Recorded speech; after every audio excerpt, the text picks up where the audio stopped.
Good morning, good afternoon, and good evening. And a special thank you to all my night owls that decided to tune in as well. It's your boy, I'm back, dishing out dimes and looking to assist up all as well because God is good all the time. Welcome to another segment of the Bloodstream podcast. I'm your host, the one and only Jesse Jack Frost Green. And if this is your first time tuning in, welcome, welcome, welcome. For any of my returning listeners, welcome back. So let's get started. It's a new week with new opportunities and a new month on the horizon. But before we get started, I'm praying that everyone's had a blessed week, a clean bill of health, and your financial situation is looking promising. No matter your circumstances, people that are spiritually connected are contagious. So continue to spread your message and share your love to those individuals and families that may be in a less fortunate role. So let's quickly recap last week's discussion for any first-time listeners. Last week we discussed my new series called Coach, Creating Opportunities and Casting Hope for Others through self-respect, self-motivation, and self-love. Today, I want to pick up right where we left off. I read a scripture the other day that ties into the direction that I want to go with part 2. And it can be found in book of 1 Peter 5:5. In the same way, who you are younger, submit yourselves to your elders. All of you clothe yourself with humility toward one another, but God opposes the proud, but shows favor to the humble. As kids, we all knew, heard, and saw individuals that were a little bit taller, faster, funnier, smarter, and cuter. And instead of being jealous of that person, we went out of our way to make sure we picked them first if we became team captains, sat by them at lunch, or even talked to them in between classes.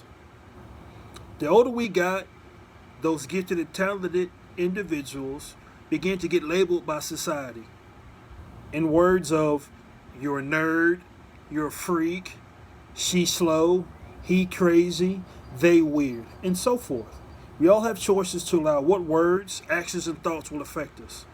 I know I've had my fair share of situations where I've ran from, swept under the rug, suppressed, and regretted because I only thought about the short-term effects and never dreamed about the long-term effect because I figured that I could figure it out.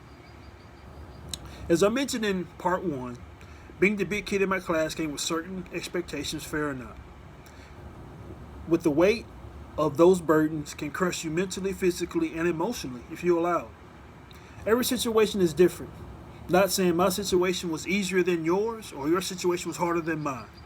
But I'm at a place in my life where I feel like a lot of those things that I swept under the rug, suppressed, regretted, and ran from had a long-term effect because a lot of the relationships that I had over the years, either I took for granted, swept under the rug, suppressed, and things of that nature, and never understood why it was happening, why it turned out that way. And after like I mentioned before, the books I've been reading, and acknowledging that I needed some help, I got to a place where I felt comfortable to share my story. And as I said, every situation is different, but usually they all have certain similarities that can help find some common ground. Either you can talk to a legal guardian, coach, teacher, friend, spouse, or even a pet with some of your deepest and darkest secrets. Well, what if you're saying I never had that? Well, we all have our own outlets and hobbies that take us away from our fears and stressors that we might be facing temporarily or long term. Eventually, those things run their course and you're back at the square root, you. That person you see in the mirror every day. Either you acknowledge that person with self-respect, self-motivation, and self-love, or you criticize that person. Being a mama's boy, I can share a few things with her, unless she used her mother intuition and cheated. And sensed it herself and got it out of me. As I got older, I found it easier by playing sports, sometimes hit a lot of those feelings and emotions because I could take it out on other people in a sense and gain a lot of their respect little by little because of my abilities. We've all heard the saying, to whom much is given, much is required. And, having to work twice as hard to earn my stripes and my respect from my peers from moving around a few different times. But at the same time, I was gaining that same respect from my teachers, principals, administrators, and other parents. because all they saw was a tall, lanky, mixed black kid wearing sweater vest, slacks, penny loafers, but challenging the stigma, gifted at sports, but was in the midst of transitioning. Walking the same hallways as your older sibling is very humbling. Many don't get to experience that. And especially when you guys might be 12 years apart, certain expectations are already in place. Outside of, as I've been mentioning, being a big man on campus, one of my school nicknames was the Jolly Green Giant. And I'll share a quick story with you guys. On the last day of 6th grade, I'm not sure if you guys did this or not, but we always had field events on the last day of school, against other schools in town, creating cross-town rivalries and possible friendships with different games and events scattered throughout the winning campus that won the year before. It was a good way to honor all the hard work you've put in throughout the year, and a unique way of having a graduation ceremony. This year was going to be different because in the fall, we were all transitioning to the 7th and 8th grade. Our 5th and 6th grade principal, Mr. Huffman, who took me under his wing and made me feel empowered to embrace my specific skill set without even realizing it. Leading up to this field day, I could have counted on both hands the number of teachers and elders that helped me believe in myself more than I believe myself outside of my parents. I know I believe in so many out that helped me along the way, and before this series is up, I'll be naming many more. But for the ones that don't get to see my posts or hear the videos, I'll thank y'all anyway. Miss Angel, my 3rd grade teacher, Miss Ann, my kindergarten teacher, my 5th grade math teacher, Mr. Perkins, man, he made me work in that math class. But at the same time, he had the cleanest Silverado that I have ever seen at that time. And I tried so many times to get him to take me for a spin, but I know that was against the law, but I tried anyway. And my 6th grade social studies teacher, Miss Brumbelow. And the 2 janitors we had my 5th and 6th grade year were Frenchie and Melvin. Man, they were big brothers and mentors to us, and they were teaching us game before we even knew what game was. They were there on the sidelines of every game or on the front row. They were before school, during school, after school. They were playing games with us and just making sure that we understood what life was going to be about from here on out and what to possibly expect. You know, they weren't, had a whatchamacallit,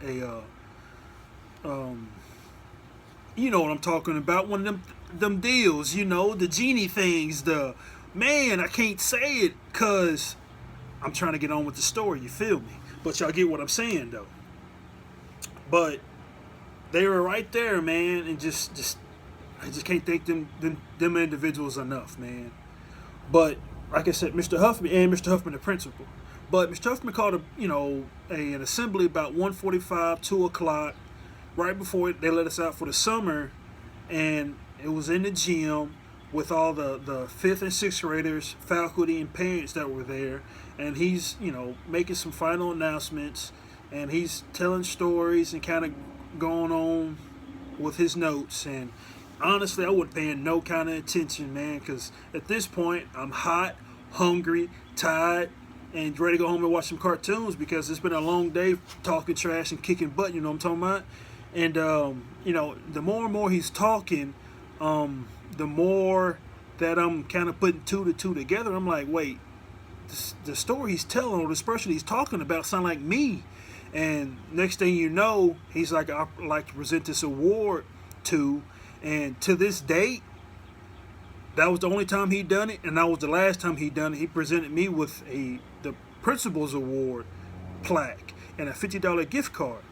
And once he said my name and the gym erupted, I was like, I was in shock, and that, telling the story, I'm still in shock that, that someone was recognized my abilities and saw that I was challenging that stigma, as I said earlier, being a big kid, black kid, mixed kid. I could have been this or that, but I was something totally different. And to walk up on that stage, man, it was something I'll never forget. It was just the start of something, and it was definitely the start of something to definitely gain that self respect some more, and that self motivation, and it was the start of, wait, is this self love, loving myself in a sense.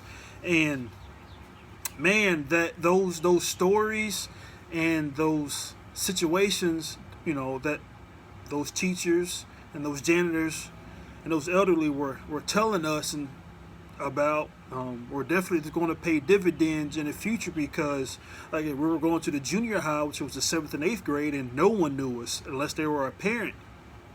And and that goes back to the coach series, man. It's creating opportunities and casting hope. They did that for us when we didn't even know it. We didn't believe in ourselves. They did. And it starts with someone at home, someone that you may look up to as a role model, as a best friend, to kind of give you that encouragement, that reassurance, because we all need it. Sometimes it can be in a negative light, but we all need it, man. We all need that reassurance. And they were doing that, and I'm hoping I can do that to someone, because I know I'm doing it for myself, because look at me, I'm doing it.